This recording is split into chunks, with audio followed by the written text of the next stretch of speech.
Nam mô Bổn Sư Thích Ca Mâu Ni Phật. Xin trân trọng kính chào tất cả quý anh chị em của gia đình Phật tử. Hôm nay chúng tôi xin được tóm tắt sơ lược về nội dung ý nghĩa của kinh Bát Đại Nhân Giác. Tất cả những người học Phật đều biết cái bản kinh này. Đây là một trong những cái bản kinh được hình thành rất sớm do Ngài An Thế Cao đã chuyển dịch từ tiếng Phạn sang tiếng Hán, tức là vào khoảng thế kỷ thứ 2 Tây Lịch, năm 140 cho đến 170. Nội dung của bản kinh này đó là những cái đề mục thiền quán để giúp cho tất cả chúng ta có thể thanh thản nhẹ nhàng mà sống trong cuộc đời này và tu tập để rồi tự thân của mình chuyển hóa và giúp cho người khác được tốt đẹp và an lạc hơn. Thưa quý vị, chúng tôi xin được đi ngay vào nội dung. Điều giác ngộ thứ nhất đó là nói về thế gian này là vô thường. Yếu tố vô thường tất cả chúng ta đều biết, và vô thường này đây có nghĩa là không thường còn. Tất cả mọi thứ, mọi sự vật và hiện tượng trên cuộc đời này đều không thường còn. Yếu tố vô thường được gói gọn trong 3 phương diện, đó là thân vô thường, tâm vô thường và hoàn cảnh vô thường. Mọi người khi đã có thân rồi thì cái thân này từ lúc sinh ra cho đến lúc chết đi đều bị biến đổi bởi vô thường, hay nói khác hơn là tất cả đều thay đổi và chưa từng dừng lại của bất cứ một giây khắc nào. Cho nên hãy xem cái sự biến đổi của đời sống này là cái định luật tất nhiên để có thể tồn tại được. Hay nói khác hơn, sự tồn tại là do bởi sự biến đổi. Khi hiểu như thế rồi thì chúng ta sẽ không có ngỡ ngàng bởi sự thay đổi của thân vật chất, của tất cả sự vật và hiện tượng. Thứ hai là nói tới yếu tố của sự vô thường của tâm, tức là những cái ý nghĩ lao xao trong đầu óc của mỗi một con người, mỗi một thân phận của chúng sanh đây đó, thì nó không bao giờ dừng lại của cái cung bậc tâm niệm ý thức hết thảy, mà nó luôn luôn chuyển động, nó luôn luôn mong cái này và muốn cái kia. Tất cả đó đều thay đổi một cách mau chóng, cho nên cũng không ngỡ ngàng khi một con người đang ở trong thân phận này và con người ta đã thay đổi tâm tính của họ để trở thành một cái yếu tố hoặc là một con người khác. Người ta có thể đáng ghét lúc này nhưng mà người ta lại dễ thương lúc khác, cũng là chuyện rất bình thường. Đó chính là sự thay đổi luôn luôn của tất cả các nhu cầu về tâm thức. Thứ ba đó là hoàn cảnh vô thường. Mỗi cái sự vật, sự việc trong cuộc đời này, dẫu nó nhỏ đến đâu cho đến nó lớn đến cỡ nào, thì mọi thứ đều bị biến đổi, mọi thứ đều hanh hao và dễ tan vỡ. Chẳng có thứ gì có mẫu mã hình ảnh mà cái đó lại trường tồn bất biến. Và rồi từ yếu tố vô thường này chúng ta lại thấy tất cả mọi thứ được cấu tạo đó, nó đều là duyên sinh hết. Duyên sinh có nghĩa là tất cả mọi thứ nó có nhân duyên với nhau để nó tụ lại với nhau mà nó hình thành. Và rồi cái duyên nó tụ lại kia tan biến thì tất cả sự vật và hiện tượng đó tan biến. Không có bất cứ một ai, không có bất cứ một cái gì là chủ thể để điều khiển, để tác tạo nên bất cứ một sự vật và hiện tượng nào trong cuộc đời này. Cho nên không có yếu tố của sự tự ngã, mà tất cả đều quy về cái vô ngã. Có nghĩa là không có một con người hoặc là một thần linh nào tạo tác ra sự vật và hiện tượng. Tất cả mọi thứ đều do các duyên hòa hợp lại mà thành, đều do các duyên không hòa hợp mà dẫn đến sự tan rã. Rồi đến điều giác ngộ thứ hai nói rằng tất cả nỗi khổ não trong cái nhân gian này là do lòng tham dục mà có. Đối tượng của sự tham này được dựa trên 5 vấn đề, đó chính là tài, sắc, danh, thực và thùy. Yếu tố thứ nhất là tài, tức là tiền tài, vật chất. Yếu tố thứ hai đó là sắc, tức là mẫu mã kiểu cách hình dáng. Yếu tố thứ ba là danh, tức là tên gọi. Yếu tố thứ tư đó chính là thực, có nghĩa là tìm cầu cái ăn và thỏa mãn trên cung bậc ăn uống. Cái thứ năm đó chính là ngủ nghỉ, phương diện của giường chiếu. 5 yếu tố này nó làm nhân để dẫn cho con người ta đưa đến cái sự sa đọa trong đời sống. Nếu mà ai dễ dàng vượt thoát ra 5 cái yếu tố này thì người đó hiện đời đã là bậc trượng phu. Thưa tất cả quý vị, để có thể đối diện với cái lòng dục này đây thì Đức Thế Tôn dạy cho chúng ta một điều, đó chính là thiểu dục tri túc. Người nào mà ít muốn và biết đủ thì sẽ rất dễ dàng đi ngang qua cuộc đời này mà không bị vướng bận. Chúng ta vướng bận trong đời sống là bởi vì mình tham đắm cái kia, mình chấp chặt cái kia, để rồi chúng ta không dễ từ bỏ nó. Và khi không dễ từ bỏ nó thì ngược lại, nó đã lôi kéo hết tất cả tâm hồn của chúng ta theo nó, khi nó có mặt và khi nó vắng mặt trong đời sống của chính mình. Vì thế, người an nhiên tự tại trong đời này là người biết cầm lên được và người đó biết bỏ xuống được. Khi hiểu như vậy và thực tập được như vậy thì chúng ta sẽ thảnh thơi trong cuộc đời vô cùng các vị. Điều giác ngộ thứ ba đó là người biết tu hành là người xem cái trí tuệ này là sự nghiệp tối thượng.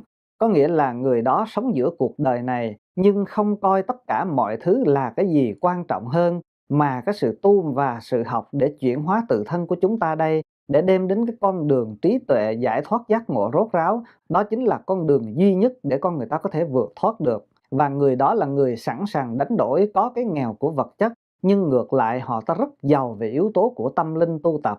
Điều giác ngộ thứ tư nói về sự lười biếng của mỗi một con người chúng ta đây là sự thối đọa. Có nghĩa là chúng ta trầm luân trong sinh tử này, đọa lạc trong sinh tử này bởi vì mình không có tinh tiến để tu tập. Người học Phật là người đi ngược lại dòng đời, phải phát tâm dũng mãnh và luôn luôn tinh tiến. Tinh tiến hay còn gọi là tinh tấn, có nghĩa là luôn luôn siêng năng để tiến tới cái gì? Tiến tới con đường giải thoát và giác ngộ. Để có thể có được yếu tố này cần phải có 5 cái điều kiện. Một là sơ phát, hai là gia hạnh, ba là vô hạ, bốn là vô thối và năm là vô túc. Quý vị nào đã học với chúng tôi về Đại cương Phật Pháp thì đã biết cái yếu tố tinh tấn này rồi. Vì lẽ đó mà khi nào chúng ta đạt được giải thoát giác ngộ rốt ráo thì lúc bấy giờ đây mới dừng lại của cái yếu tố tinh tấn. Còn nếu như chúng ta trên con đường đi đến cái sự giải thoát giác ngộ và tu tập này mà mình thối chí nản lòng thì sẽ không bao giờ chúng ta có thể đạt được kết quả như mình mong muốn.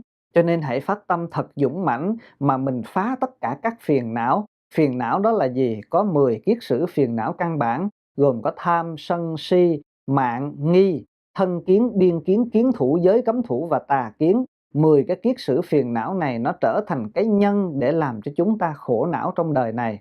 Điều giác ngộ thứ 5 là nói cho tất cả chúng ta cần phải thành tựu hết tất cả các pháp học và mình đem cái pháp học đó để mà giáo hóa chúng sanh. Việc đầu tiên là tự chúng ta thành tựu tất cả những cái pháp mà mình đã học được. Có nghĩa là ngoài cái việc học ra, chúng ta còn phải dấn thân mình vào để thực tập và thực chứng cái giáo lý kia. Sau khi chúng ta đã thực chứng rồi, có được sự an lạc và thảnh thơi trong tâm hồn của mình rồi, mình hãy đem cái giáo lý đó để mà khuyến dụ người khác, giúp cho người khác có được sự an lạc và thảnh thơi như mình. Khi ta và người đều có được cái giá trị của an lạc thảnh thơi thì đó chính là con đường của Bồ Tát đi và Bồ Tát sẽ đến cái cung bậc như thế. Cho nên việc đầu tiên là chúng ta cần phải siêng năng để học hỏi Phật Pháp để thành tựu hết tất cả biện tài và sử dụng một cái phương tiện khéo léo để chúng ta đến và tiếp xúc với tất cả mọi người. Đừng có vì người kia thích hay người kia không thích mình mà chúng ta lui sụp cái tâm để hóa độ chúng sanh. Chúng ta cần phải nhu nhuyến hơn, cần phải thiện thệ hơn, cần phải sử dụng ngôn thuyết của mình, lời lẽ của mình một cách hợp với căn cơ và trình độ để mà dẫn dắt chúng sanh đi trên con đường đến Phật. Trên con đường này, chông gai và thử thách luôn luôn có mặt, nhưng chúng ta sẽ không nản lòng và hãy cố gắng vượt qua từng bước một để tự thân ta bước qua và giúp cho người khác cũng bước qua một cách an lành như ta. Đó là thành tựu hết tất cả các pháp học và pháp tu nơi đời này. Điều giác ngộ thứ 6 là nhắn gửi chúng ta phải phát tâm để bố thí, để làm lợi ích cho chúng sanh. Bố thí có nghĩa là đem đi mà cho khắp tất cả. Cho khắp tất cả cái gì? Gồm có tài thí, pháp thí và vô ý thí. Tài thí gồm có nội tài và ngoại tài. Nội tài tức là tất cả mọi thứ ở trong thân phận của ta, gồm có đầu, mắt, mũi, tay, chân, máu thịt của thân phận mình. Mình có thể cho người khác một chút nào thì hãy đem cái đó mà dâng tặng cho người. Đó gọi là nội thí. Ngoại thí có nghĩa là tất cả những thứ ở ngoài ta, gồm có tiền bạc, nhà cửa, xe cộ vân vân. Mọi thứ ở ngoài ta đó, nếu như người khác cần mà mình có thể giúp được thì hãy đem cái đó mà giúp đỡ cho người khác. Ví dụ như chúng ta có một đôi giày không có mang mà người khác cần đôi giày đó, mình hãy đem đôi giày đó cho. Chúng ta có một bộ đồ mà chúng ta cứ để hoài không bao giờ mang, hãy đem bộ đồ đó để cho những người không có đồ mà bận. Ví dụ như thế, đó chính là phương diện của bố thí về vật chất.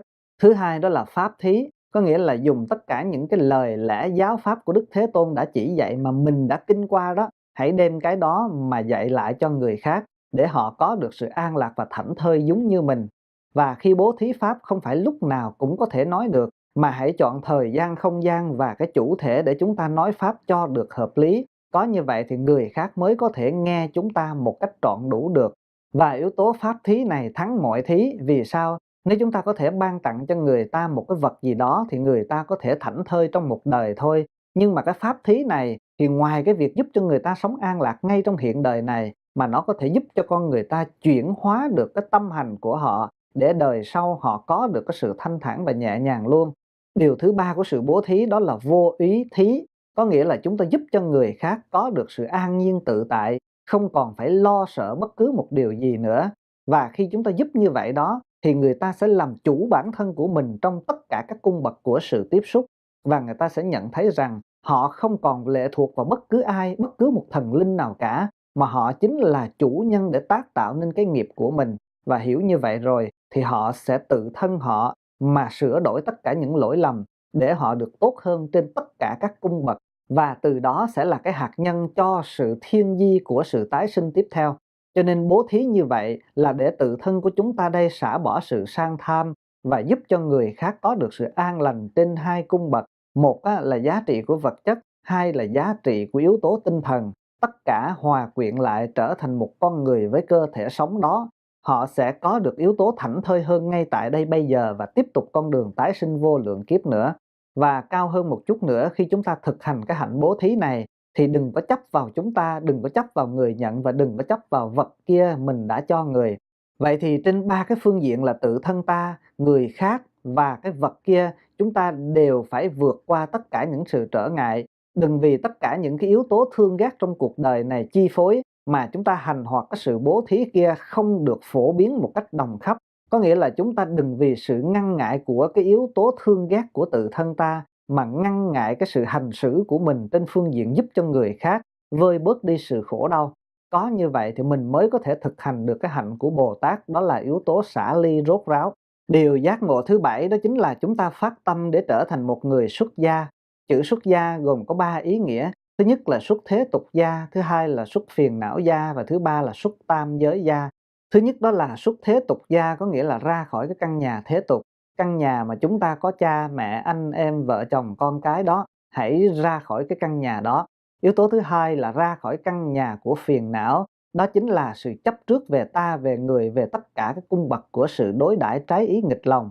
Thứ ba đó là xuất tam giới gia, là ra khỏi căn nhà của ba cõi gồm có dục giới, sắc giới và vô sắc giới. Hãy phát tâm vượt ra khỏi ba cõi này thì chúng ta mới có thể bước chân vào trong hàng thánh giả được.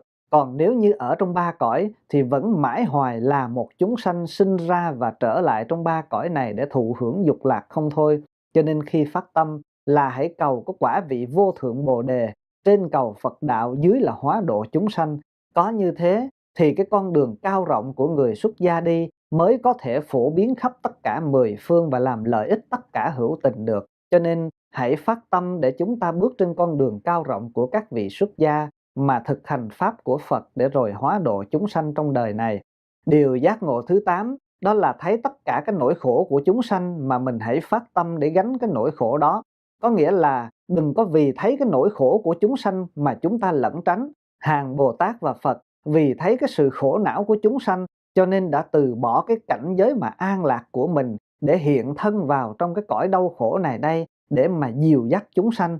Các ngài khi hiện thân vào đây rồi đó thì cũng phải ăn, phải ngủ, cũng phải khóc cười với chúng sanh trong đời này. Nhưng mà rồi với cái tâm thái của các ngài là ung dung tự tại, coi cái đau khổ kia vẫn không phải là sự đau khổ, mà đến chỉ vì cứu giúp cho chúng sanh ra khỏi đau khổ mà thôi.